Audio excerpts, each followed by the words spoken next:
శ్రీ సాయి సచ్చరిత్రము మొదటి అధ్యాయము. శ్రీ సాయి సచ్చరిత్ర చాప్టర్ 1. ఓం శ్రీ సాయి నాథాయ నమః. శ్రీ సాయి బాబా జీవిత చరిత్రము మొదటి అధ్యాయము. గురు దేవతా స్తుతి. బాబా గోధుమలు పిండి విసిరిన కథ. దాని తత్వము. పూర్వ సంప్రదాయానుసారము హేమాడ్ పంతు శ్రీ సాయి సచ్చరిత్ర గ్రంథమును గురుదేవతాస్తుతితో ప్రారంభించుచున్నారు. ప్రప్రథమమున విఘ్నేశ్వరుని స్మరించుచు ఆటంకములను తొలగించి ఈ గ్రంథము జయప్రదముగా సాగునట్లు వేడుకొనుచు శ్రీసాయినాథుడే సాక్షాత్తు శ్రీగణేశుడని చెప్పుచున్నారు. పిమ్మట శ్రీసరస్వతీదేవిని స్మరించి ఆమె తనని గ్రంథరచనకు పురికొల్పినందులకు నమస్కరించుచు శ్రీసాయియే సరస్వతీ స్వరూపులై తమ కథను తామే గానము చేయుచున్నారనియు చెప్పుచున్నారు.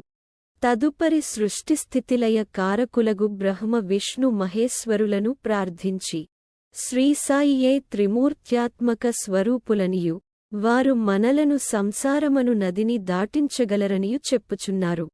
తరువాత తమ గృహదేవతయగు నారాయణ ఆదినాథునకు నమస్కరించి వారు కొంకణ దేశములో వెలసిరనియు ఆ భూమి పరశురాముడు సముద్రము నుండి సంపాదించినదనియు చెప్పుచు వారి వంశ మూలపురుషుని స్తోత్రము చేసిరి. అటుపిమ్మట వారి గోత్రఋషియగు భరద్వాజమునిని స్మరించెను.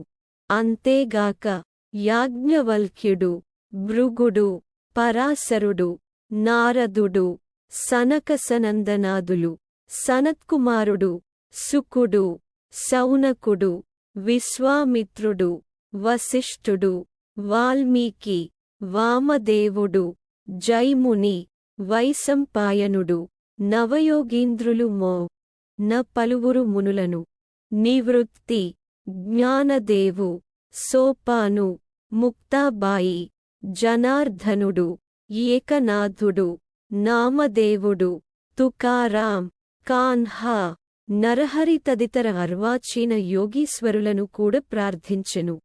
తరువాత తన పితామహుడైన సదాశివునకు, తండ్రి రఘునాథునకు, కన్నతల్లికి, చిన్నతనము నుండి పెంచి పెద్దచేసిన మేనత్తకు, తన జ్యేష్ఠ సోదరునకు నమస్కరించెను. అటుపైన పాఠకులకు నమస్కరించి తన గ్రంథమును ఏకాగ్ర చిత్తముతో పారాయణ చేయుడని ప్రార్థించెను. చివరగా తన గురువు దత్తావతారమును అగు శ్రీసాయిబాబాకు నమస్కరించి తాను వారిపై పూర్తిగా నాధారపడి యున్నానని చెప్పుచు ఈ ప్రపంచము మిథ్యయనియు బ్రహ్మమే సత్యమనే అనుభవమును తనకు కలిగించు శక్తి వారికే కలదని చెప్పుచు నీ ప్రపంచములో నేయే జీవులందు పరమాత్ముడు నివసించుచున్నాడో వారలందరికిని నమస్కరించెను. పరాశరుడు, వ్యాసుడు, శాండిల్యుడు మొదలుగా గలవారలు చెప్పిన భక్తి మార్గములను పొగడి వర్ణించిన పిమ్మట హేమాడ్ పంతు ఈ క్రింది కథను చెప్పుటకు ప్రారంభించెను. 1910 తదుపరి యొకనాటి ఉదయమున నేను షిరిడీ మసీదులో నున్న శ్రీసాయిబాబా దర్శనము కొరకు వెళ్ళితిని. అప్పుడు జరిగిన ఈ క్రింది విషయమును గమనించి మిక్కిలి ఆశ్చర్యపడితిని. బాబా ముఖప్రక్షాళనము గావించుకొని గోధుమలు విసురుటకు సంసిద్ధుడగుచుండెను. వారు నేలపై గోనెపరచి దానిపై తిరుగలియుంచిరి. చేటలో కొన్ని గోధుమలు పోసికొని కఫనీ, చొక్కా, చేతులు పైకి మడచి పిడికెడు చొప్పున గోధుమలు వేయుచు విసరసాగిరి. అది చూచి నాలో నేను ఈ గోధుమ పిండిని బాబా ఏమి చేయును? ఆయనెందుకు గోధుమలు విసరుచుండెను? వారు భిక్షాటనముచే జీవించువారే. వారికి గోధుమ పిండితో నేమి నిమిత్తము? వారికి పిండి నిల్వ చేయవలసిన అగత్యము లేదే యని చింతించితిని. అచ్చటకు వచ్చిన మరికొంతమంది కూడా నిట్లే ఆశ్చర్యమగ్నులైరి. కాని మాలోనెవరికి గూడ బాబాను ప్రశ్నించుటకు ధైర్యము చాలకుండెను. ఈ సంగతి వెంటనే గ్రామములో వ్యాపించెను. ఆబాలగోపాలము ఈ వింత చర్యను చూచుటకై బాబా వద్ద గుమిగూడిరి. నలుగురు స్త్రీలు ఎటులనో సాహసించి మసీదు మెట్లెక్కి బాబాను ప్రక్కకు జరిపి వారే విసరుట ప్రారంభించిరి. వారు తిరుగలిపిడిని చేతపట్టుకొని బాబా లీలలను పాడుచు విసరుట సాగించిరి. ఈ చర్యలను చూచి బాబాకు కోపము వచ్చెను. కాని వారి ప్రేమకు భక్తికి మిగుల సంతసించి చిరునవ్వు నవ్విరి. విసరునప్పుడు స్త్రీలు తమలో తామిట్లను కొనిరి. బాబాకు ఇల్లుపిల్లలు లేరు, ఆస్తిపాస్తులు లేవు. వారిపై ఆధారపడినవారు, ఆయన పోషించవలసిన వారెవరును లేరు. వారు భిక్షాటనముచే జీవించువారు కనుక వారికి రొట్టె చేసుకొనుటకు గోధుమ పిండితో నిమిత్తము లేదు. అట్టి పరిస్థితులలో బాబాకు గోధుమ పిండితో నేమిపని? బాబా మిగుల దయార్ద్రహృదయుడగుటచే మనకీ పిండిని పంచిపెట్టును కాబోలు. ఈ విధముగా మనమున వేర్వేరు విధముల చింతించుచు పాడుచు విసరుట ముగించి, పిండిని 4 భాగములు చేసి ఒక్కొక్కరు ఒక్కొక్క భాగమును తీసుకొనుచుండిరి. అంతవరకు శాంతముగా గమనించుచున్న బాబా లేచి కోపముతో వారిని తిట్టుచు నిట్లనెను. ఓ వనితలారా, మీకు పిచ్చి పట్టినదా ఏమీ? ఎవరబ్బ సొమ్మనుకొని లూటీ చేయుచుంటిరి? ఏ కారణముచేత పిండిని గొంపోవుటకు యత్నంచుచున్నారు? సరే, ఇట్లు చేయుడు. పిండిని తీసుకొనిపోయి గ్రామపు సరిహద్దులపైని చల్లుడు. అది విని యా వనితలాశ్చర్యమగ్నలైరి, సిగ్గుపడిరి. గుసగుసలాడుకొనుచు ఊరు సరిహద్దుల వద్దకు పోయి బాబా యాజ్ఞానుసారము ఆ పిండిని చల్లిరి. నేనిదంతయు జూచి షిరిడీ ప్రజలను బాబా చర్యను గూర్చి ప్రశ్నించితిని. ఊరిలో కలరా జాడ్యము గలదనియు దానిని శాంతింపచేయుటకది బాబా సాధనమనియు చెప్పిరి. అప్పుడు వారు విసరినవి గోధుమలు కావనియు, వారు కలరా జాడ్యమును విసరి ఊరికవతల పారద్రోలిరనియు చెప్పిరి. అప్పటి నుండి కలరా తగ్గెను. గ్రామములోని ప్రజలందరూ ఆనందించిరి. ఇదంతయు వినిన నాకు మిక్కిలి సంతసము కలిగెను. దీని గూఢార్థమును తెలిసికొన కుతూహలము కలిగెను. గోధుమ పిండికి కలరా జాడ్యమునకు సంబంధమేమి?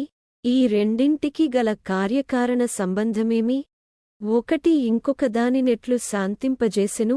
ఇదంతయు అగోచరముగా తోచెను. అందుచే నేను తప్పక ఈ విషయమును గూర్చి వ్రాసి బాబా లీలలను మనసారా పాడుకొనవలయునని నిశ్చయించుకొంటిని. ఈ లీలలను జూచి ఇట్లు భావించుకొని హృదయానందపూరితుడనైతిని. ఈ ప్రకారముగా బాబా సచ్చరిత్రను వ్రాయుటకు ప్రేరేపింపబడితిని. అట్లే బాబా కృపాకటాక్షములచే ఆశీర్వాదములచే గ్రంథము నిర్విఘ్నముగను జయప్రదముగను పూర్తియైనది. తిరగలి విసురుట, దాని వేదాంత తత్వము. తిరుగలి విసరుటను గూర్చి షిరిడీ ప్రజలను కొనురీతియే కాక దానిలో వేదాంత భావము కూడా కలదు. సాయిబాబా షిరిడీ యందు సుమారు 60 ఏండ్లు నివసించెను. ఈ కాలమంతయు వారు తిరుగలి విసరుచునే యుండురి. నిత్యము వారు విసరునది గోధుమలు కావు, భక్తుల యొక్క పాపములు, మనోవిచారములు మొదలగునవి. తిరుగలి యొక్క క్రిందిరాయి కర్మ, మీదిరాయి భక్తి.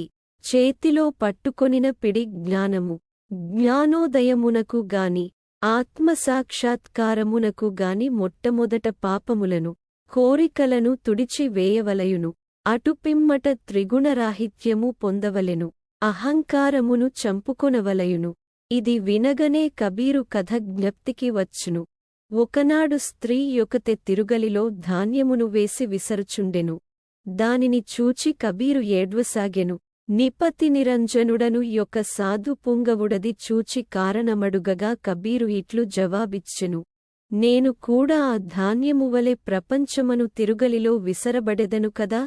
దానికి నిపతి నిరంజనుడిట్లు బదులు చెప్పెను. భయములేదు. తిరుగలిపిడిని గట్టిగా పట్టుకొనుము, అనగా జ్ఞానమును విడువకుము. నేనెట్లు గట్టిగా పట్టియున్నానో నీవును అట్లే చేయుము. మనస్సును కేంద్రీకరించుము, దూరముగా పోనీయకుము. అంతరాత్మను జూచుటకు దృష్టిని అంతర్ముఖముగానిమ్ము. నీవు తప్పక రక్షింపబడెదవు. ఓం నమో శ్రీ సాయినాథాయ నమః.